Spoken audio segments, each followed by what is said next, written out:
After the pandemic put life on pause, so did one of the UP Land Conservancy's biggest projects, and now things are up and running again to make a big piece of land available for all to enjoy. A project that will, in the end, protect about 191 acres of land that are just right on the edge of the sprawling edges of Marquette Township. It'll be easily accessible and protect some of our local gems that a lot of people don't even know exist right now. The Dead River Community Forest Project has been an effort throughout the past several years. It's a collaboration between the Upper Peninsula Land Conservancy and about 20 local, regional, and national partners to permanently protect this land and engage all who enter. These two particular pieces of property have for a long time been slated for development or slated for logging, and not necessarily for the benefit of the whole community. In talking with the current landowners about their plans for the property, they were starting to talk about how they could get in and start developing, how they could get in and start logging. That's kind of where we stepped in and said, hey, what if instead of doing all of that, we worked together to open this place up for the entire community. Funding includes necessities like compensating the current landowners, trail building, trail maintenance, signage, and letting people know about this space. The price of the two of the properties together is about $267,000. So the vast majority of what we're fundraising for is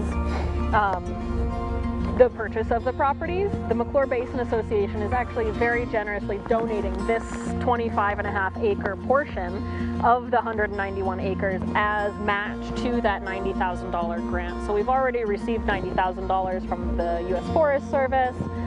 We've received grants from the Upper Peninsula Environmental Coalition, from Marquette Community Foundations and Upper Peninsula Community Foundations. So basically, they are halfway to the fundraising goal. I don't think people realize how spoiled we are as a community in the way of the access we have. You know, we do enjoy a lot of access to trails, but it also is very dependent on landowners and often private landowners.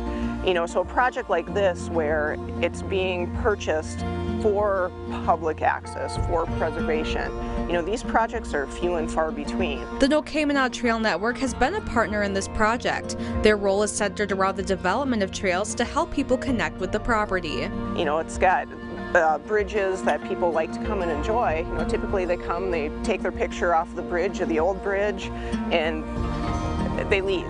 You know, this way they're going to have an opportunity to get down into the trees and understand what's happening here in the way of natural processes, take in there's a little waterfall, view the water, maybe go fishing. You know, there's just a lot of opportunity on a parcel like this.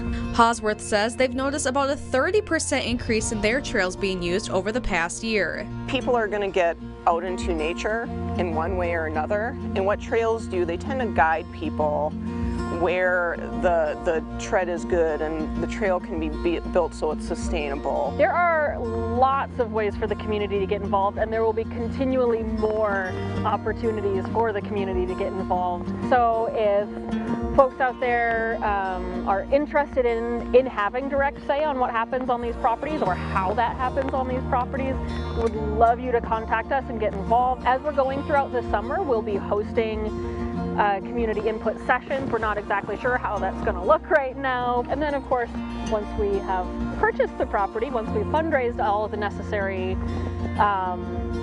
funds for building the trails and putting on educational programs and installing signage, we are absolutely going to need the community's help to make this program a success once we've bought the property.